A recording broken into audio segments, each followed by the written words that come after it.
Story 1. My uncle offered me to house sit his place while he and his family went on vacation in Europe. My aunt and cousin had already left, but my uncle had to wrap up some business first. Once he was done, he asked me to take care of the house for a few weeks. He knew how much I wanted to live alone, so this was my chance to finally experience it. He strictly forbade me from inviting any friends over or spending too much time in the yard. I didn't get why, but I assumed it was due to the massive snow accumulation. Maybe he worried about an accident. After giving me a ton of house instructions and stocking the fridge, he left. I have to admit, it was initially better than I expected. I felt comfortable and truly free to do whatever I wanted. Everything was perfect, until the middle of the night when a noise jolted me awake. More surprised than scared, I quickly got up and looked around. Nothing. Just the darkness of my uncle's room, illuminated by the intense moonlight streaming through the window. I looked out to check the weather. To my shock, it wasn't just snowing. It was a full-blown blizzard. As I stared outside, bewildered, the same noise suddenly came from the front door downstairs. That's when my heart started racing. I wondered if something had blown against the door, but I couldn't be sure. I went downstairs, flipping on every light switch, and peered through the peephole. Nothing. I cracked the door open a bit, trying not to let the cold or snow inside. To my horror, there were footprints leading straight to the door. I slammed it shut, locked it, and took deep, shaky breaths. Who the hell would be out in this weather? I muttered, scanning the house for a plan. I rushed to the back door and looked through the glass. It was too dark and snowy to see more than a few feet, but through the swirling snow I could have sworn I saw a small figure walking away from the house. It looked like a child, no older than 9 or 10. A brief flicker of wind gave me a clearer split-second view. There was definitely a kid wandering outside. I was scared, but also deeply worried for the small child. I ran upstairs to grab my phone and called 911. I stayed by the back window, watching the snowy darkness for the child, but they were gone. When the police arrived, I explained the situation in detail. We were in the kitchen talking when a quiet knock interrupted us. It was at the front door.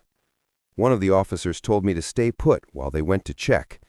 When the officer opened it, the same child from earlier was standing there. An officer brought the boy inside, clearly concerned since the child was only wearing a light sweatshirt. The other officer stepped out to look around and then closed the door. The expression on the boy's face was indescribable. It seemed utterly blank. The officers asked many questions. Where were his parents? What was he doing? But the boy barely spoke and appeared utterly lost, as if disconnected from reality. It all felt so surreal, happening right in front of me, yet completely unbelievable. What kid walks around in a blizzard in the middle of the night? Why did he knock? Why was he alone and expressionless? We didn't get answers for weeks. By then, my uncle was back. From the few words the boy spoke, investigators learned that the house I was in, my uncle's house, is where he lived. However, 2 weeks later, another family positively identified the boy as their missing child from months ago. My mind was reeling, but things only got stranger. Less than a month later, another missing kid was found sitting in the street in front of my uncle's house while he was, again, away on vacation. Authorities claimed there was no connection between the two missing children, but to me it felt like too much of a coincidence. It made me question everything. Why did my uncle want no one over and forbid me from the yard? Was he hiding something? Why did he leave days after his family? Was he potentially keeping people somewhere?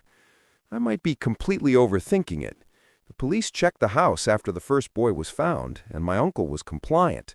So it could be a bizarre coincidence that two missing children were found outside his home. Or it might not be a coincidence at all.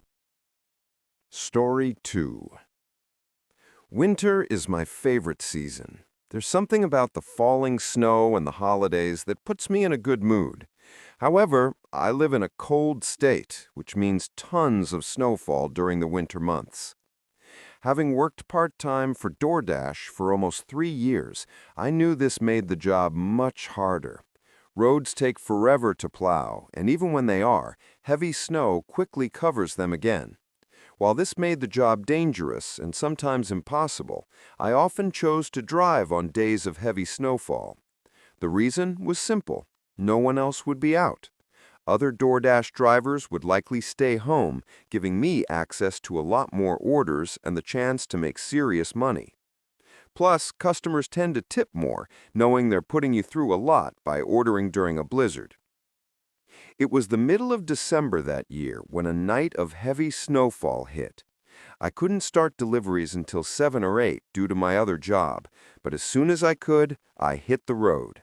Very few cars were out, and my DoorDash app was lighting up with high-paying offers. I did 2 relatively quick orders and was driving back when the snowfall worsened.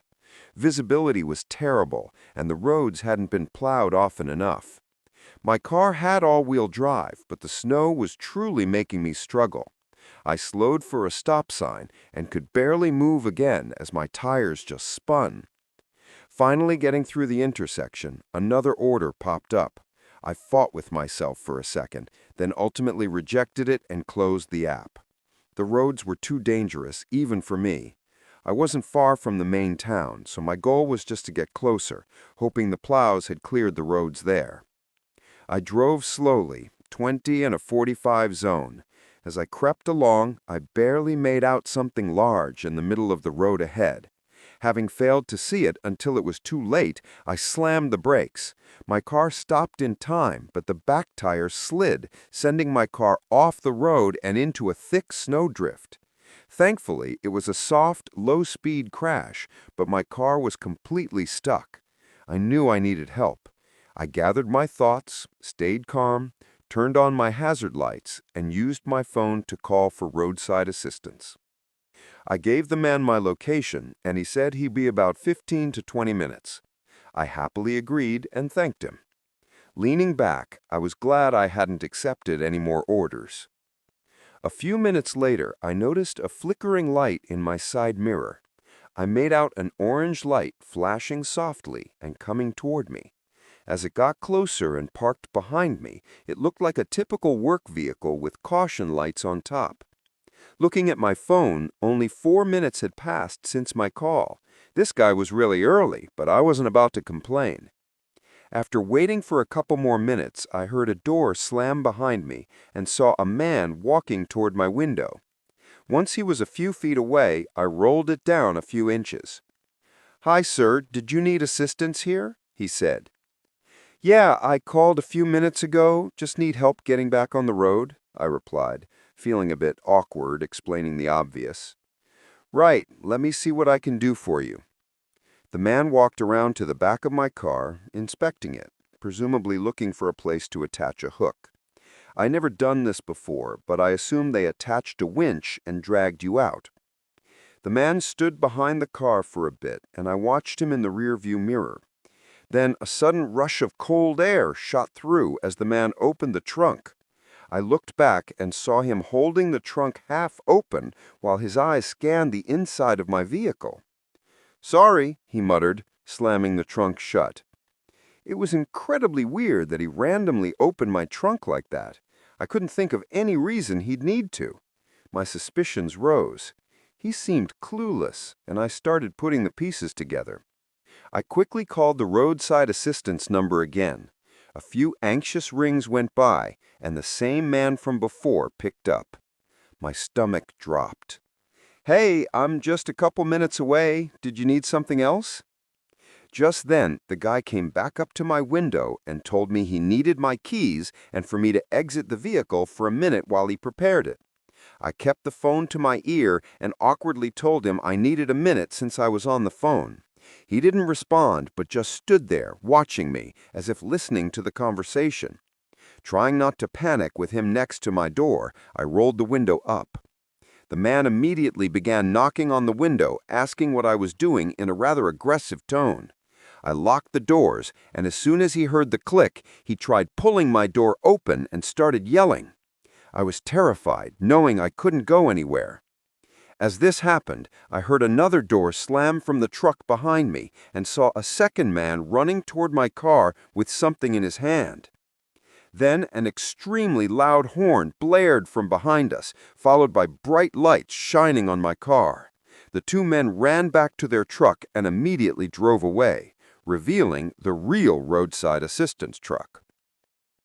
Two men got out and came up to make sure I was okay. Apparently, I'd left the call active and they heard everything, so they rushed to help. After notifying the police, I found out there were multiple similar cases. Men driving around during heavy snowfall, looking for stuck women, then stealing their cars and robbing them while pretending to be tow truck drivers. I wouldn't doubt if they were the ones who put that large object in the street to cause me to slide off the road. I was lucky the way events played out. I don't think I'll ever drive in bad conditions again. Story 3. When I was younger, my family and I would drive up north for ice fishing. My parents had friends who owned cabins, essentially in the middle of nowhere. There was a small gas station about a mile away, but after that it took 20 to 30 minutes to see anything else. Snow started falling on the drive up. All I wanted was to get settled and play some games. It was an 8-hour drive, and we finally arrived around 4 p.m. Being January, the sun was already starting to set, and I was exhausted. We pulled into the cabin's parking lot and began unloading. The cabins used smart locks. We just had to enter the code to get the key. I grabbed my bags and went to enter the code, but I noticed there were already tracks leading up to the door. I told my dad, and he just said it was probably the cleaning person. I took his word for it and opened the door. Walking inside, I saw a bit of water on the floor. Again, I assumed it was from the cleaner. Other than that, the cabin looked fine and just how I remembered. I went to my room to unpack, but when I went to close the blinds, I saw tracks again outside the window. They looked like they were coming from the woods and up toward our cabin. Judging by the fresh snowfall, they had to be very recent. I told my dad, and he said he would check it out. By the time we finished unloading, the snowfall had escalated to near blizzard conditions. My dad said if anyone was out there, they certainly weren't anymore, if they're smart. He made me and my mom SpaghettiOs, we watched a movie, and then I went to bed. A few hours later, I was woken by a thumping on the wall. It sounded like it was coming from right outside my window. I tried to go back to sleep, but it happened a few more times. At this point, I wasn't scared so much as annoyed. I got up and checked the window. Nothing. The snow had let up a bit, making it easier to see. I noticed the tracks again, almost in the same spot they were the first time, coming from the woods. I made sure the windows were locked before going back to bed, since there wasn't much else I could do. The next day, I told my dad, and he seemed skeptical. We went out together, and sure enough, there were human footprints leading from the woods to our cabin, right up to my bedroom window, then to the front door, and back into the woods. We'd been here before and knew that besides the cabin, there was nothing for miles, and no one camps in these woods, especially not in winter. My dad called his friends and told them about it, but they couldn't do much. However, a few hours later, they brought over some small plug-in cameras that offered a live feed. We set them up inside to feel safer. It was a hassle, but better safe than sorry. We left for the lake a few hours later, with my mom constantly checking the cameras to ensure no one was inside the cabin. When we got to our fishing spot, we left our phones in the car. When we got back, my mom had a ton of notifications. The camera had sensed movement. My dad immediately called his friend, asking him to check the cabin or call the police. The friend stayed on the line as he went inside with a gun. After a few minutes of silence, he reported nothing was there. I know he should have waited for the police, but my dad's friends are just a different breed. He called the police anyway and explained the situation. We didn't get any video proof, because the cheap cameras only showed the live feed and didn't save footage. We stayed with my dad's friend the next few nights, but kept the camera running at the cabin. Sure enough, on the day we were leaving, it sensed movement again.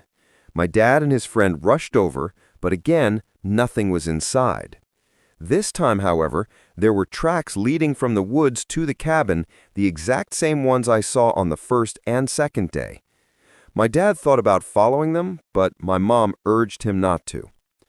It's pretty eerie to think that someone could have been inside while we were sleeping or watching us from the windows during the day.